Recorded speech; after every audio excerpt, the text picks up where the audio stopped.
Morning to all. ముఖ్యంగా ఈరోజు NEET exam గురించి భారతదేశము ప్రపంచమంతా కూడా ఎక్కడైతే చదువుకున్న విద్యార్థులు వాళ్ళ తల్లిదండ్రులు ముఖ్యంగా ఈ విద్యార్థులకు ఎవరైతే చదువు చెప్పారో ఆ లెక్చరర్స్ కానీ ప్రొఫెసర్స్ కానీ సంబంధిత ఇన్స్టిట్యూషన్స్ ఎవరైతే ఉన్నారో చాలా ఇబ్బంది పడుతూ ఉన్నారు. కారణం ఏంటంటే గత ఎన్నో సంవత్సరాల నుంచి నీట్ ఎగ్జామ్ జరుగుతూ ఉంది. గత సంవత్సరం కేవలం 2 మాత్రమే, అంతకుముందు సంవత్సరం 0, అంతకుముందు సంవత్సరం 1 మాత్రమే. కానీ ఈరోజు 4 రాష్ట్రాలలో 67 మంది విద్యార్థులకు 720/720 అంటే ఎంత మాల్ ప్రాక్టీస్ జరిగిందో ఒకసారి మనం అర్థం చేసుకోవచ్చు.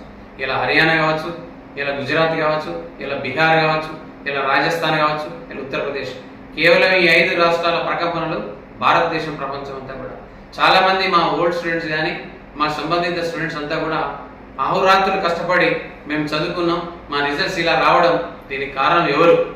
కానీ ఇలా ప్రభుత్వాన్ని మనం నిందిస్తా ఉన్నాం. ప్రభుత్వం తప్పేంటి అని నేను అడుగుతా ఉన్నాను. ఏ ప్రభుత్వం ఉండొచ్చు, దానిలో ఉన్న ఎవరైతే కార్యోన్ముఖులు, ఎవరైతే ఈ పేపర్ తయారు చేస్తూ ఉన్నారో, ఎవరైతే ఇన్విజిలేషన్ చేస్తూ ఉన్నారో, ఎవరైతే దీన్ని సూపర్వైజ్ చేస్తూ ఉన్నారో, ఎవరైతే వాల్యుయేషన్ చేస్తూ ఉన్నారో అలాంటి వాళ్ళు ఇబ్బంది పెడతా ఉన్నారు. మరి వాళ్ళందరినీ కూడా ఇలా కనుగొను కావాల్సిన అవసరం ఉన్నది. ఎందుకంటే మానవుడే పరీక్ష పేపర్ను దిద్దడం ఇవన్నీ కూడా మనిషే. కానీ ఆ మనిషికి కూడా పిల్లలు ఉంటారు, ఆ మనిషికి కూడా వ్యవస్థ ఉంటుంది. ఆ మానవుడు ఎవరైతే ఉన్నారో ఒక దేవుడి ప్లేస్లో ఉన్నట్టు. మరి ఈరోజు ఒక పేపర్ను తయారు చేసి దాన్ని లీక్ చేసి లేదా క్వశ్చన్ పేపర్ను కావచ్చు, ఆన్సర్ పేపర్ను కూడా ఏదైతే సెంటర్స్ ఉన్నాయో చేంజ్ చేయడం అనేది ఇది చాలా దారుణం. దయచేసి ఇప్పటికైనా మీరు కళ్ళు తెరాల్సిన బాధ్యత ఉన్నది. మీకు ప్రభుత్వమే కావచ్చు, అధికారులే కావచ్చు, మీకు సంబంధిత జ్ఞానాన్ని ఉన్నది అనే ఆలోచనతోనే మీకు అప్పచెప్పారు. ఇలా మరి చాలా మంది పిల్లలు ఇలా 67 మందికి 720/720 ఎంతవరకు కరెక్ట్ అవుతుందండి? అది కేవలం కొన్ని రాష్ట్రాల్లో కొన్ని రోజులకి వెళ్ళి వచ్చిన రిజల్ట్స్ అవి. మరి ఇలా ప్రభుత్వం దీనిపైన విచారణ జరిపి తిరిగి లేకపోతే వాళ్ళందరినీ కూడా మాల్ ప్రాక్టీస్ కింద ఎవరైతే 720 మార్కులు వచ్చినాయో ఎవరైతే చేశారో వాళ్ళందరినీ కూడా మాల్ ప్రాక్టీస్ కింద ట్రీట్ చేసి ఆ యొక్క ర్యాంక్స్ అన్నింటినీ కూడా అబాలిష్ చేయాలని కూడా నేను ప్రభుత్వానికి విజ్ఞప్తి చేస్తా ఉన్నాను. ఎందుకంటే అధికారం మీ చేతిలో ఉంది, తప్పు మీరు చేయకపోవచ్చు, కానీ మీరు ఏదైతే సంబంధిత అధికారులకు అప్పచెప్పిన ఆ జ్ఞానాన్ని కానీ తెలివితేటలు ఉన్నాయని అప్పచెప్పిన పని ఏదైతుందో చక్కగా చేయలేదు. కాబట్టి వాళ్ళందరినీ కూడా సస్పెండ్ చేస్తూ వెంటనే దానికి సంబంధించిన విద్యార్థులందరినీ కూడా ఒక 3 సంవత్సరాల పాటు నీట్ ఎగ్జామ్ రాయకుండా చేయాలి. నీట్ ఎగ్జామ్ రాయకుండా చేయాలి. మొత్తానికి అనర్హులుగా ప్రకటించాలి ఆ పిల్లలు. అప్పుడే భారతదేశం బాగుపడదు. ఎందుకంటే ఇట్లా చేస్తే ఇది జరుగుతుంది, శిక్ష పడుతుందని విద్యార్థి తెలియాలి, అటు సంబంధిత అధికారులకు కూడా తెలియాలి. దయచేసి ప్రభుత్వానికి, కేంద్ర ప్రభుత్వానికి, రాష్ట్ర ప్రభుత్వానికి నిర్ణయించుకునేది ఏంటంటే నీట్ అభ్యర్థుల యొక్క వాళ్ళ యొక్క అభ్యర్థనను మన్నించి, వివిధ సంఘాల యొక్క అభ్యర్థనను మన్నించి, చాలా మంది సంఘంలో ఉన్న మదనం చేసే మేధావుల యొక్క అభ్యర్థనను మన్నించి వెంటనే ఈ రిజల్ట్స్ కనుక పునఃపరిశీలన చేయనట్లయితే దీనిలో ఇంకొక ట్విస్ట్ కూడా ఉంది.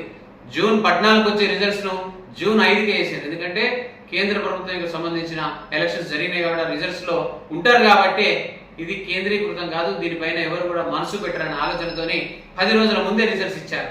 10 రోజుల ముందే అంటే కావాలనే చేసిండ్రు.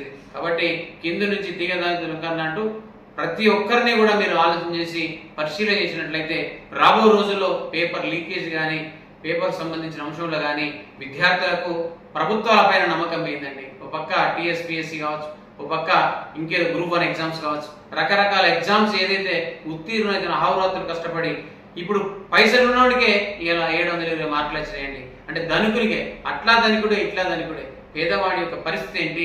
పేదవాడి యొక్క పొట్టను కొట్టడం దేనికి అని నేను అడుగుతాను. పేదవాడి ఇంట్లో నీట్ ఉండకూడదా? మరి ఇలా 720 రావడం కారణం అంటే ధనవంతుడే, డబ్బుల్లోనికే 720 వచ్చినాయి.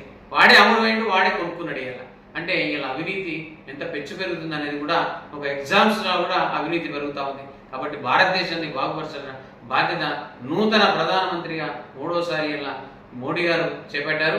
మరి దీనికి సంబంధించిన అధికారులకు వెంటనే పురమాయించి ఇది ఒక రక్షణ దళాన్ని ఎంతైతే మనం ఇంపార్టెన్స్ ఇస్తామో, ఒక వైమానిక దళానికి ఎంతైతే ఇంపార్టెన్స్ ఇస్తామో, లేక నేవీ దళానికి ఎంతైతే ఇంపార్టెన్స్ ఇస్తామో అంతకన్నా ఎక్కువ ఇంపార్టెంట్. ఎందుకంటే బంగారు భవిష్యత్తు వాళ్ళ చేతిలో ఉంది.